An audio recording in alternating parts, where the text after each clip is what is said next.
इस बुलेटिन के प्रायोजक हैं आदर मसाले। नमस्कार, मैं हूं अंजलि डोगरा। आप तक न्यूज में आपका स्वागत है। हाजिर हम दिन भर की कुछ खास खबरों के साथ। अब रुक करते हैं खबरों की ओर। दहेज के लालची परिवार ने बहू को सदा के लिए सुला दिया। उन्नाव जिले के थाना बरास गवर के अंतर्गत आने वाले गांव कंधियानी निवासी प्रमोद कुमार ने अपनी पुत्री की शादी हिंदू रीत रिवाज के अनुसार विक्रांत पुत्र बचनू प्रसाद से की थी। प्रमोद कुमार से जो मांगा था वो सब दिया, फिर भी दहेज लोभियों का पेट नहीं भरा। बीच बीच वर पक्ष वाले ललिता के माध्यम से दहेज की मांग करते रहे। जब यह बात ललिता ने अपने पति विक्रांत को बताई तो विक्रांत ने इसका विरोध किया। जब विक्रांत ने बार बार धन मांगने का विरोध किया तो यह बात विक्रांत के माता पिता बहन भाई के गले से नहीं उतरी, तो उन्होंने विक्रांत को घर से मार पीट कर खेद दिया। विक्रांत का आज तक पता नहीं चला। विक्रांत कहाँ है, जीवित है या नहीं जीवित है, मृत है, ये कुछ भी मालूम नहीं है। यह सिलसिला यही नहीं रुका। जब ललिता के घर वाले दहेज नहीं दे पाए तो ललिता को भी सदा के लिए सुला दिया गया। मृत ललिता के पिता ने बताया कि उनकी पुत्री को बचनू प्रसाद ललिता की सास ननद रोशनी व देवर सतीश ने मिलकर दहेज के लालच में मार डाला। बताते चले बड़ी मशक्कत के बाद लड़की पक्ष की एफआईआर दर्ज हुई है। अभी भी 2 आरोपी रोशनी सतीश खुलेआम हो। क्या इन आरोपियों को पुलिस का संरक्षण प्राप्त है या किसी बड़े नेता का हाथ है? शेष इन दोनों आरोपियों की गिरफ्तारी कब होगी? उन्नाव जनपद के थाना बारासगवर के अंतर्गत आने वाले ग्राम पंचायत कंधियानी में, जहां का एक ऐसा मामला है जिसको दहेज को लेकर के इनके पुत्री को जो है जान से मार दिया गया है, उसको प्रताड़ित किया गया इतना और उसको मार डाला गया। आइए जानने का प्रयास करते हैं इन्हीं के द्वारा कि क्या मामला रहा पूरा और किस तरीके से इन लोगों को प्रताड़ित किया गया और किस तरीके से इनकी पुत्री को और इनके दामाद को या पुत्री जो है उसको दहेज के कारण उसको मारने का कार्य किया और कौन कौन लोग उसको मारे। क्या नाम है आपका? हमारा नाम है राकेश कुमार जी। ग्राम कंधियानी के रहने वाले हैं हम। क्या मामला है पूरा? हमारी लड़की को जो है हमारी लड़की को बचनू प्रसाद और उनकी सास और देवर सतीश और ननद रोशनी ने जो है मिलकर के मार दिया। लड़की की शादी कब हुई थी? लड़की की शादी हमारी जो है 2019 में 21 मई को हुई थी और शादी के बाद से ये लोग जो है दहेज की मांग कर रहे थे और हम लोग जो है आर्थिक स्थिति कमज़ोर होने के कारण जो हमसे हो सका दहेज हम लोग देते रहे और फिर भी ये लोग जो है दहेज की मांग से संतुष्ट नहीं हुए और जो है जब भी इन्होंने कहा हमसे कि जो है हमें पैसा चाहिए तो हम लोग अपनी लड़की की संतुष्टि के लिए इनको जो है 30-30 हज़ार रुपये 3 बार में दहेज शादी के बाद दिया, फिर भी ये संतुष्ट नहीं हुए। शादी में क्या क्या दिया? शादी में जो है इनको हमने अंगूठी, चैन, जंजीर और जो अतिरिक्त दहेज का सामान था वो भी दिया।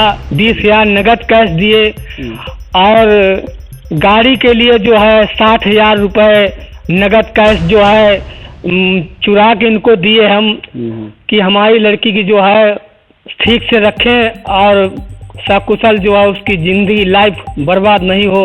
लेकिन फिर भी ये लोग नहीं माने और हमारे दामाद को इन्होंने जो है बचनू प्रसाद और जो है देवर छोटे लड़के देवर सतीश ने जो है हमारे दामाद को मारा पीटा और मार पीट के जो है पता नहीं कहीं मार के फेंक दिया या जो है कि आज दिन तक वो जो है 25 अगस्त से लापता है। आज दिन तक वो वापस नहीं आया, ना भी अभी तक घर आया है।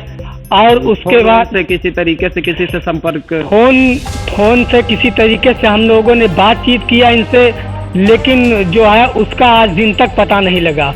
उसके बाद हम अपनी लड़की को जो है अपने जो है घर लिवा लाए कंधियानी, वहाँ पर हमारी लड़की रही। 25 अगस्त के बाद लिवा के लाए। उसके बाद हमारी लड़की यहाँ पर रही साकुशल, जब तक यहाँ रही कोई कष्ट नहीं था रही। उसके बाद इन लोगों ने फ़ोन किया वहाँ से कि जो है कि ऐसा है कि अब वो तो हमारा लड़का जो है कहीं चला गया है अब पता नहीं आए नहीं आए, कहाँ है कुछ मालूम नहीं, जीवित है या अन्यथा मर गया है। ऐसा है कि मेरा छोटा लड़का है, उसके साथ आप शादी कर दीजिए, और लेकिन आपको एक शर्त है कि जो दहेज आपने दिया है वो दहेज दोबारा फिर देना पड़ेगा, क्योंकि अगर हम दूसरी जगह शादी अपने लड़के की छोटे की करेंगे सतीश की, तो इसको जो है दहेज वहाँ से और मिलेगा, इसलिए आपको दोबारा दहेज देना पड़ेगा। ये बात लड़की के जो है ससुर बचनू प्रसाद और उनकी माता जो है सास ने ये बात कही कि आपको दोबारा दहेज देना पड़ेगा, तभी हम ये दोबारा शादी इसके साथ कर पाएंगे। ससुराल उसके बाद कब गई लड़की? और उसके बाद ये सब होने के बाद जो है 1 नवंबर को हमारे यहाँ से देवर सतीश और ननद रोशनी लिवा कर ले गए कि चलिए आप आराम से रहिए आप, और आपको ससुराल में कुछ दिक्कत नहीं होगी। लेकिन ससुराल वालों की नियत में खोट थी, और हम लोगों को जो है दहेज से संतुष्ट नहीं हुए, और ये जो है 1 नवंबर को लिवा कर यहाँ से ले गए, और 12 नवंबर को इन्होंने हमारी लड़की को मार दिया। और सूचना आपको कैसे मिली कि इसको सूचना हम लोगों को फोन से इन्होंने दिया कि तुम्हारी लड़की बहुत ज्यादा बीमार है, आप जल्दी से जो है आ जाइए, हम सुमेरपुर स्वास्थ्य केंद्र लेकर चल रहे हैं। क्या स्वास्थ्य केंद्र लड़की पहुंची थी? उसके बाद लड़की स्वास्थ्य केंद्र जो है ये लोग नहीं ले गए, और जो है हम लोग पहुंची थी कि नहीं? नहीं पहुंची। नहीं पहुंचे। तो जब आप लोग पहुंचे तो किस स्थिति में लड़की मिली? आप उधर देखिए। तो हम लोगों को जब सूचना मिली कि जो है आपकी लड़की बहुत बीमार है, हम लोग जो है वहाँ से घर से निकले, तो उसके 10 मिनट बाद ही इनका फोन आ गया कि आपकी लड़की जो है फांसी लगा के मर गई। हम लोग वहाँ गए तो लड़की की जो है न हमको लाश टंगी हुई दिखाई दी, और ना ही जो है कुछ जो है हमको दिखाया गया कि कैसे आपकी लड़की मरी, कुछ नहीं।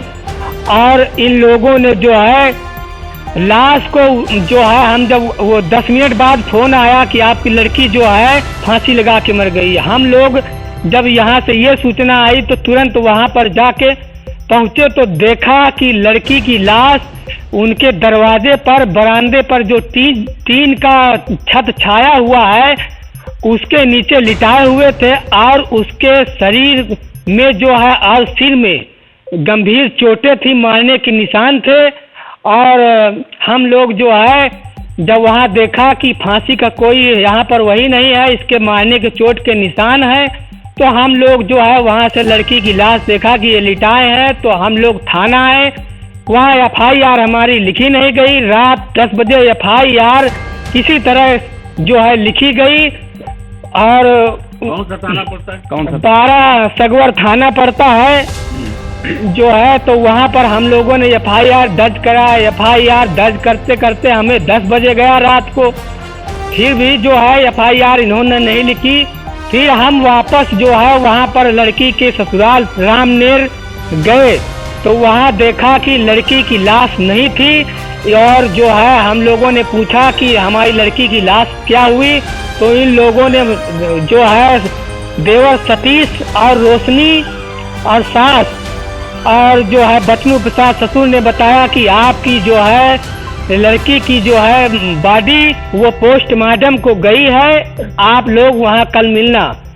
हम लोग जो है फिर वहाँ से लौट के आए 12 थाना, दोबारा फिर आए, तब मेरी जो है यहाँ रात 10 बजे जो है FIR दर्ज की गई, और उसके बाद जो है हम लोग अपने घर चले आए। और घर आने के बाद दूसरे दिन पोस्टमार्टम हाउस पहुँचे, तो वहाँ पर देखा तो हम लोगों को जो है पोस्टमार्टम की ना ही रिपोर्ट दी गई, और ना ही जो है वहाँ पर हम लोगों की कोई बात सुनी गई।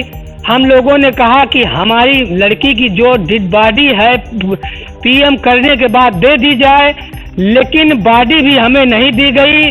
ससुराल वालों ने जो है हमें नहीं लेने दिया बॉडी। हम लोगों ने रोहित सिपाही जो बॉडी लेकर साथ गए थे उनसे कहा, तो उन लोगों ने कहा कि जो है रोहित सिपाही ने कहा एसओ को फोन किया थाना के लिए, तो कहा कि अगर हम आपको लाश दे देंगे तो मेरी नौकरी चली जाएगी, इसलिए हम आपको लाश नहीं देंगे, ससुराल वालों को लाश देंगे, आपसे कोई मतलब नहीं है। तो हम लोग जो है वहाँ से जो है हम लोगों को इनके ससुराल वालों, हम लोग केवल 4 लोग थे, ये लोग 35-36 लोग थे, हम लोगों को वहाँ से मार के भगा दिया, बॉडी नहीं दी गई। और जो है उसके बाद जो है हम लोग वहाँ से जो है इन लोगों ने भगा दिया। इसके बाद क्या कार्रवाई इसके बाद? इसके बाद जो है हम लोगों ने जब FIR दर्ज कराई तो उसमें जो है 4 लोगों के नाम FIR जो है दर्ज किया मुंशी ने, और उसमें 2 लोगों को अरेस्ट, सास ससुर को अरेस्ट कर लिया गया है, जेल भेजा गया। लेकिन देवर सतीश और ननद रोशनी को आज फरार घूम रहे हैं, और वो हम लोगों को धमकी दे रहे हैं कि मुकदमा वापस ले लो, नहीं जिस तरह तुम्हारी लड़की को हमने मारा है उसी तरह तुमको भी साले मार देंगे, और तुम भिखारी हो, मेरे लायक नहीं हो और कुछ नहीं कर पाओगे, हम तुम्हें खरीद लेंगे और जान से तुमको भी साले मार देंगे। आज तक गिरफ्तारी जो है देवर और ननद की नहीं हुई? आज तक देवर सतीश और ननद रोशनी की गिरफ्तारी नहीं हुई है, और वो लोग हमें धमकियां दे रहे हैं कि तुम मुकदमा वापस ले लो, नहीं तुमको भी जान से हाथ धोना पड़ेगा। धमकी कैसे दिया? फोन के द्वारा? हम लोगों को फोन पे धमकी दी गई। फोन पे रिकॉर्ड है आपके पास धमकी दी? नहीं, उनकी मतलब उनके जो इनके मतलब जो है वो थे समधी जो रामनेर के हैं, वो जो है दरोगा से रिटायरमेंट है, उन्होंने कहा कि मुकदमा वापस ले लो सालो, नहीं तुमको भी मार देंगे, हमको भी नहीं जानते हो, और तुमको उल्टा जेल में बंद कराएंगे और तुम्हारे ऊपर मुकदमा चलेगा, तब तुम औकात, तुमको पता होगी कि हम कितनी औकात के हैं। यही धमकियां दे करके हम लोगों की कोई धमकी मिली तो किसी उच्च अधिकारी के पास गए आपने शिकायत की है कहीं? हम लोग ये शिकायत जो है SP के पास गए, वहाँ पर अपना प्रार्थना पत्र दिया। SP ने कहा घबराइए नहीं, तुरंत कार्रवाई की जाएगी, लेकिन 2 लोगों को अरेस्ट किया गया और 2 लोगों को आज भी फरार हैं, और वो लोग जो है हमें यही कहते हैं कि मुकदमा वापस ले लो। उनके समधी जो है फोन से हमें धमकी देते हैं कि मुकदमा वापस ले लो, नहीं तुम्हें जेल में तुमको भी साड़ देंगे हम। अब हम बात करेंगे जो लड़की के पिताजी हैं, क्या स्थिति रही और किस तरीके से, और जो है उनसे, क्या नाम है आपका? प्रमोद कुमार। आप लड़की के पिता हैं? हाँ। अच्छा, तो जो घटना ये हुई है उस घटना में आप क्या बताएंगे? वो घटना के बारे में है कि हम लोग 4 लोग, हमको लोग ये चाहते हैं कि 4 लोगों को जेल होनी चाहिए जी, उसका न्याय हम लोगों को मिलना चाहिए। के समय आप थे गांव में अपने यहाँ? नहीं, घटना के समय हम तो नहीं थे, हमारे भाई थे। अच्छा, कहाँ पर थे आप उस समय? उस समय हम पंजाब में थे। अच्छा अच्छा, तो जो लोग 2 लोगों की गिरफ्तारी हुई और 2 लोगों की गिरफ्तारी नहीं हुई है, तो उसके लिए आप क्या चाहते हैं कि उन दोनों लोगों की भी तत्काल गिरफ्तारी? हाँ, हम यही चाहते हैं कि उन दोनों लोगों की तत्काल गिरफ्तारी होनी चाहिए और कानूनी कार्रवाई उनके ऊपर की जाए। जी, बहुत बहुत धन्यवाद। इस समय मैं बात कर रहा था, और वास्तविक रूप से बड़ा ही यह दयनीय मुद्दा है कि शासन प्रशासन जहां एक तरफ ये कह रहा है कि हम हर व्यक्ति के साथ हैं, सबका साथ सबका विकास सबका विश्वास का नारा दे करके सरकार चल रही, वहीं पर उनके आला अधिकारी उनके जो भी आम जनमानस जाता है, जो पीड़ित व्यक्ति होता है, उसके प्रति सुनने की भी ठीक से कार्यवाही नहीं करते हैं। जबकि जानकारी के मुताबिक ये हुआ कि इन्होंने जो हिंदू रीति रिवाज के अनुसार जो है शादी की जो प्रथा होती है उसको जो है ठीक से निभाने का कार्य किया, लेकिन ससुराल पक्ष वालों ने इनको हर तरीके से प्रताड़ित करने का कार्य किया। बीच बीच में जो है दहेज की मांग करते रहे इन लोगों का, जब तक बस चला तब तक इन्होंने दहेज देने का कार्य किया, लेकिन जब ऊब आए तो नहीं दे पाए दहेज, और न दे पाने की स्थिति ये हुई कि आज इनको अपनी लड़की से भी हाथ धोना पड़ा। ये प्रश्न चिन्ह बड़ा ही है, क्या इस पर आला अधिकारी जागेंगे या कुंभकर्णी नींद में सोते रहेंगे?